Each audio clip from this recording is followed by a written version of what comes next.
$5 billion moved through paper charities without raising alarms. 350 children were listed as beneficiaries who never appeared in classrooms or clinics. The first warning surfaced after midnight, when a junior federal analyst stayed late and reran a routine audit she barely understood yet trusted enough to question. The numbers aligned too perfectly. That perfection felt engineered. She forwarded the anomaly to Immigration and Customs Enforcement, and within hours the Federal Bureau of Investigation attached counterterrorism analysts to what had been logged as a finance issue. The overlap was immediate. Nonprofit grants mirrored remittance corridors. Aid shipments aligned with migration spikes. Technology replaced tunnels, and that choice meant suburban streets absorbed the risk without knowing it. Earlier this month, a sealed warrant authorized entry into a registered daycare on the outskirts of a Midwest city. Agents arrived before sunrise. A silent breach failed. The door was forced. Radios crackled through a narrow hallway lined with cartoon murals. No children were present. Servers hummed behind a locked office door. Evidence tables filled fast. Hard drives. Backup phones. Paper rosters with names repeated in different handwriting. The analyst watched the live feed from a windowless room. Her hands shook when she recognized hospital codes embedded in folder names. That discovery translated into immediate danger. Those codes matched emergency rooms serving school districts. If false beneficiaries were routed there, real children could disappear without alarms. Then the screen changed. A payment ledger expanded to show approvals stamped from 3 states. Identical signatures. Identical timestamps. The analyst realized the system was being guided, not exploited. Someone upstream shaped outcomes without leaving fingerprints. Agents referred to that unseen force as the gatekeeper, careful to keep the name symbolic. Outside, 2 caretakers were escorted from the building in cuffs. Their faces stayed blank. A search team cleared stairwells and a parking deck behind the facility. In a locked trunk, they found transport restraints sized for children. The room went quiet. Within hours, additional offices tied to the same charity were raided across county lines. Money counters overheated. Seized cash exceeded $12 million by nightfall. Yet the digital trail suggested far more had already moved. The analyst felt the pressure shift toward her. Access logs showed her query mirrored elsewhere. Someone had noticed her.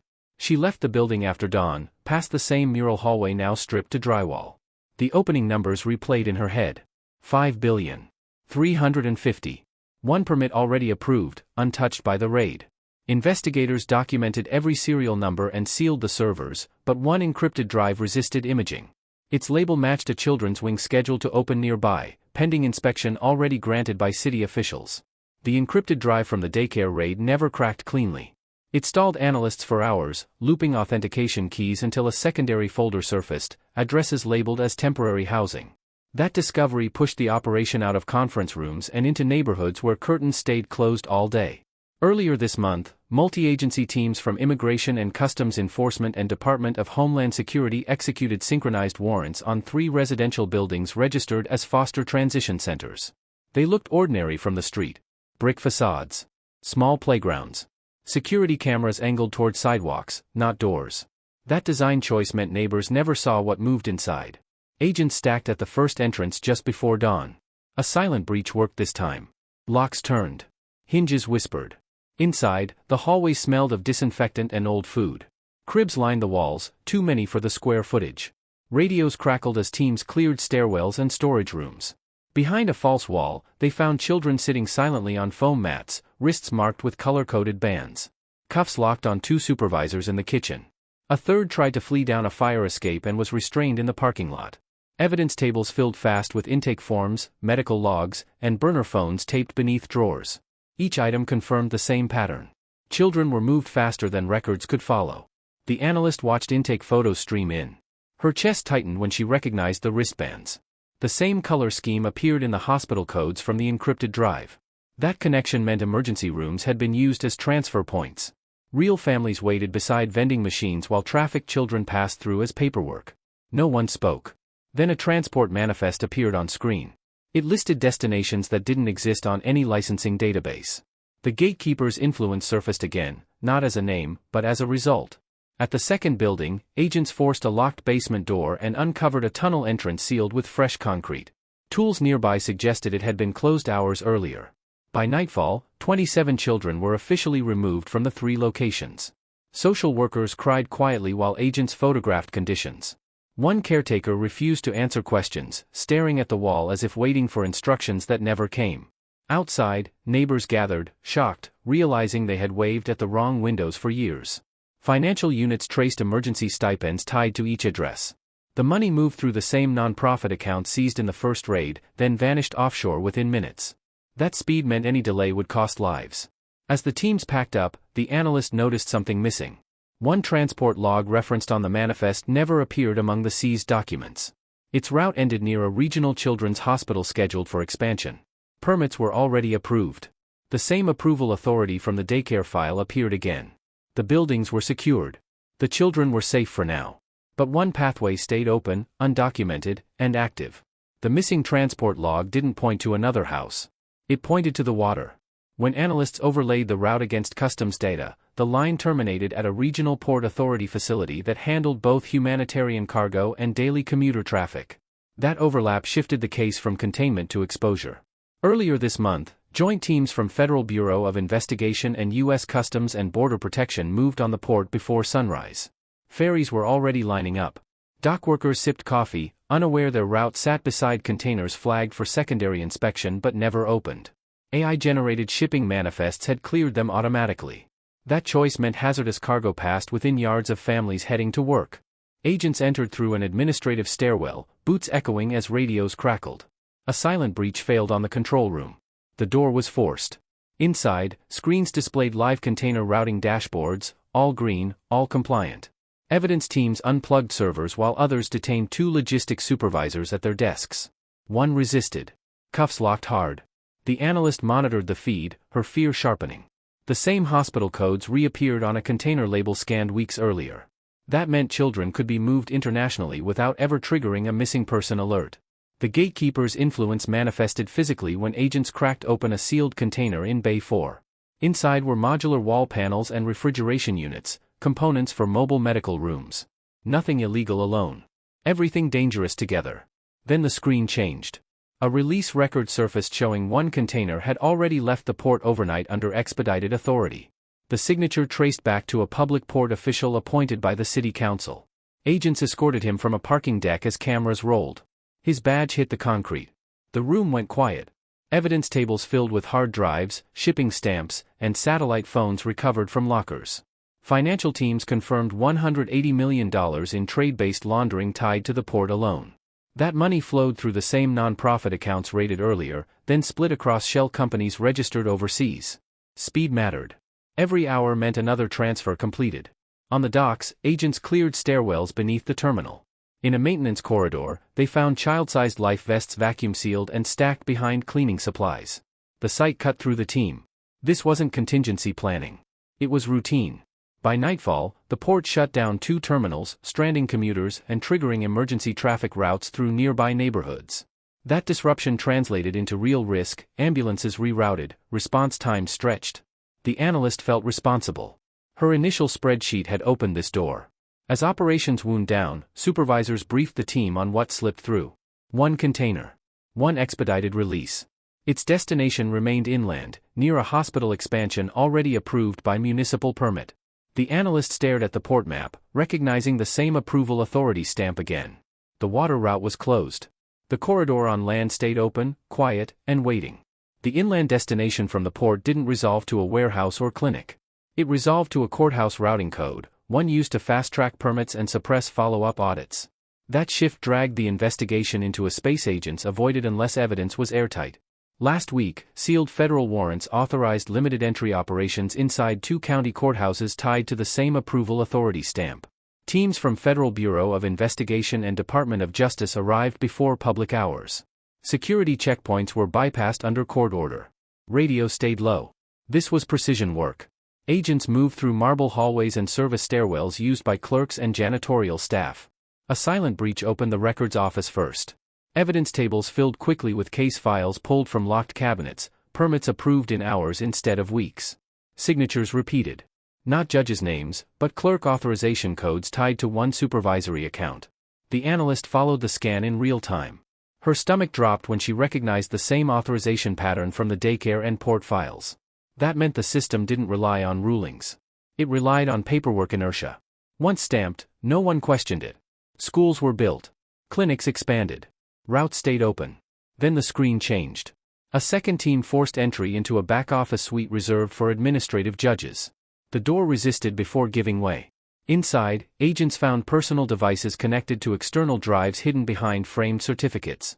A senior clerk was escorted out, pale and shaking, past a courtroom still dark. Cuffs locked softly.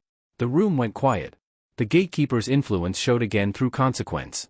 One judge abruptly recused from all pending permit cases tied to humanitarian nonprofits, citing undisclosed conflicts. Another courthouse triggered an internal lockdown as evidence was removed. Word spread fast.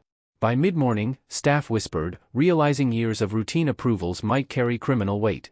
Financial analysts traced expedited filings to campaign-adjacent nonprofits that had legally funded local elections.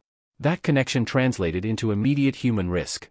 Those same nonprofits sponsored school lunch programs and hospital wings. Shutting them down meant services paused overnight. Families felt the impact before headlines caught up. The analysts' pressure escalated. Access logs showed her audit trail mirrored again, this time from inside the court's network. Someone still active knew exactly where to look. She stopped answering personal calls and slept in her office chair, replaying the first spreadsheet in her head. By dusk, agents cleared the courthouses. Evidence was sealed. No judges were named publicly. No indictments announced. Official statements called it a records review. But one permit approval remained valid, issued hours before the first warrant was served. It authorized construction adjacent to a children's medical wing. The stamp matched the others. The building stood quiet, untouched by the day's chaos, waiting for activity that no one could yet legally stop. The courthouse permits didn't just authorize buildings. They unlocked payment streams. When analysts mapped the approval codes against financial disbursements, the trail bent toward education budgets and vendor contracts that touched nearly every family in the district. Earlier this month, forensic accountants working with Federal Bureau of Investigation identified crypto wallets embedded inside invoices submitted to public school systems. The payments looked routine. Software licenses, cafeteria services, bus maintenance. But each transfer split automatically, routing fractions into offshore mixers before settling back into nonprofit accounts already under scrutiny. That automation choice meant money moved faster than human review, and couriers traveled the same roads as children heading to class. Field teams from immigration and customs enforcement moved quickly. A contractor scheduled to service multiple school districts was intercepted during an early morning pickup. Agents blocked the parking lot. Radios crackled. The suspect was restrained beside a yellow bus warming its engine. Cuffs locked as parents watched from across the street, unaware how close the corridor ran to their routines. Inside the contractor's warehouse, agents forced open a secured office. Evidence tables filled with ledgers, cold wallets, and routing scripts taped beneath desks. The scripts mirrored the same hospital and permit codes already flagged. That meant classrooms weren't just collateral. They were camouflage. The analyst monitored the seizure feed, her fear sharpening into anger. She saw a wallet ID she had flagged days earlier still blinking active. The gatekeeper's influence manifested again through consequence. While one contractor was detained, another vendor quietly continued operations under a different shell name, legally untouched because their permits remained valid. Then the screen changed. A district-level account lit up with a pending transfer scheduled for release within the hour. The destination linked to a crypto exchange previously tied to humanitarian grants. If it cleared, millions would vanish beyond recovery. Agents raced through stairwells at the district administration building, badges out, forcing entry into a finance office mid-morning. Staff were detained at their desks. Computers were seized while payroll systems froze. The room went quiet. By afternoon, school officials announced delayed services. Lunch programs paused. Bus routes rerouted. Families felt the disruption immediately, confused and angry, never told the real reason. That human cost weighed on the analyst. Every stop exposed another vulnerability. Every fix created another gap. Financial teams confirmed over $600 million had already moved through education-linked vendors nationwide. That money didn't sit idle. It funded transport, forged records, and silence. The gatekeeper remained abstract, but the damage was measurable in canceled classes and emergency board meetings. As agents cleared the building, the analyst reviewed the wallet activity again. One address stayed live, untouched by freezes. Its metadata matched the same approval authority stamp from the courthouse and port. The transfer timer kept counting down. The corridor through schools had narrowed, but one lane stayed open, quietly carrying funds toward a destination still protected by paperwork no one had yet been able to revoke. The one live wallet didn't just move money. It moved people. When analysts cross-referenced its transactions against location pings, a pattern emerged that none of the task force briefings had prepared them for. The transfers clustered near storage facilities leased under temporary humanitarian exemptions. Places designed to avoid scrutiny. 2 days ago, a low-level logistics coordinator tied to one of those leases finally agreed to talk. He wasn't a mastermind. He was tired. He understood too late what his routing decisions enabled. He asked for protection and time. He never made it to the debrief. By morning, his phone went dark. Joint teams from Federal Bureau of Investigation and Immigration and Customs Enforcement moved on the nearest storage facility before the lease expired. The gate was locked. A silent breach failed. The door was forced. Radios crackled as agents cleared narrow aisles stacked with sealed crates. No people. No paperwork. Just pallets wrapped too carefully to be random. The analyst watched from headquarters, dread settling in her chest. The gatekeeper's influence showed again through absence. Someone had been warned. In a back office, agents found phones laid out in a neat row, batteries removed.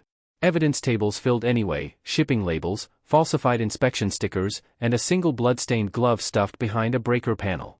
Then the screen changed. A thermal scan revealed a hidden compartment beneath the concrete floor. Agents cut through with power tools, sparks lighting the room. Inside were discarded restraints, children's shoes, and medical supplies stamped with the same hospital codes that had followed the case from the beginning. The room went quiet. By afternoon, panic arrests rippled outward. Contractors. Drivers. 2 nonprofit accountants detained during traffic stops. Each detention confirmed the same story. The coordinator had been a disposable node. He knew routes, not names. When he disappeared, the system adapted instantly. The analyst felt the pressure turn personal. Her badge access was temporarily suspended for security review. Someone had flagged her proximity to the witness. She packed her belongings into a box and waited in a hallway while supervisors argued behind glass. The fear she carried had teeth now. This wasn't data anymore. Late that evening, a burner phone recovered from the storage site pinged once before dying. The location hit near a regional children's hospital undergoing expansion, the same one tied to the untouched permit. That meant the corridor wasn't just financial. It was medical. A place where missing children wouldn't trigger alarms. Agents sealed the facility and cataloged every item, but no body was found. No official missing person report was filed. The disappearance stayed administrative, unresolved, and terrifyingly effective. As night fell, the analyst returned to the first spreadsheet that started everything. One column still didn't reconcile. One route still pointed toward that hospital wing. The witness was gone. The storage site was empty. And whoever coordinated the silence had proven they could erase people faster than records. The hospital expansion permit became the final trigger. Once agents confirmed construction crews were scheduled to arrive under humanitarian exemption, command authorized the largest coordinated action of the case. It wasn't framed as a takedown. It was framed as containment before something irreversible happened. Last week, multi-agency teams from Federal Bureau of Investigation, Immigration and Customs Enforcement, and Department of Homeland Security rolled out before dawn across 4 states. Targets included nonprofit headquarters, offshore account law firms, medical supply depots, and a satellite office tied to a sitting mayor's administration. The analyst sat in a mobile command unit, watching the same approval stamp appear on screen after screen. The first breach hit a nonprofit tower downtown. Glass doors shattered. Agents flooded stairwells, clearing floors while radios crackled nonstop. In a records room, suspects were restrained beside shredders still warm. Evidence tables filled with ledgers, passports, and sealed envelopes marked for courier pickup. Cash counters ran until they jammed. Across town, a medical supply warehouse was entered silently. Agents moved through aisles of boxed equipment meant for children's wards. Behind a locked cage, they found modified gurneys designed for transport, not treatment. Cuffs locked on 2 managers who offered no resistance. They stared at the floor, waiting for instructions that never came. Then the screen changed. Live footage cut to the mayoral satellite office. A forced entry echoed through a quiet hallway. A senior aide was escorted out past framed campaign photos as agents seized phones and hard drives. Outside, cameras caught the moment. The gatekeeper remained unnamed, but the consequences were unmistakable. By mid-morning, officials confirmed 350 children had been removed from unsafe custody nationwide. Intake centers overflowed. Social workers worked through tears. The analyst finally exhaled, but the relief didn't last. Financial units reported only partial recovery. Billions were traced.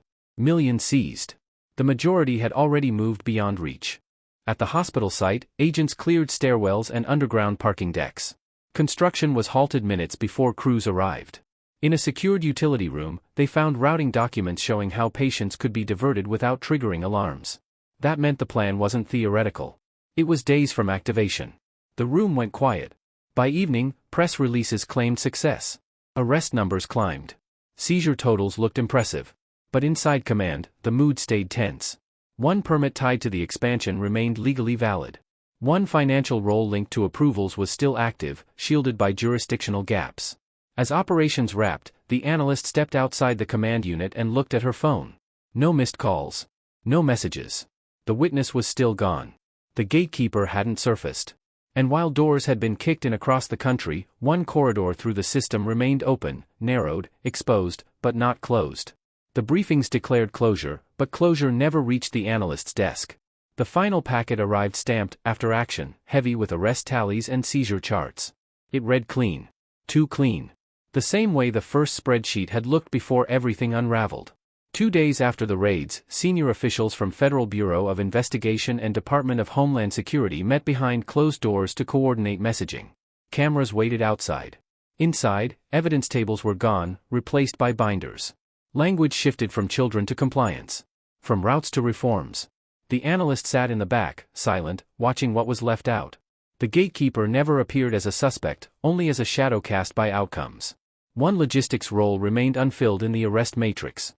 One approval authority was labeled "under review," not revoked. That distinction mattered. It meant systems could pause without collapsing. It meant corridors could reopen quietly. Then the screen changed.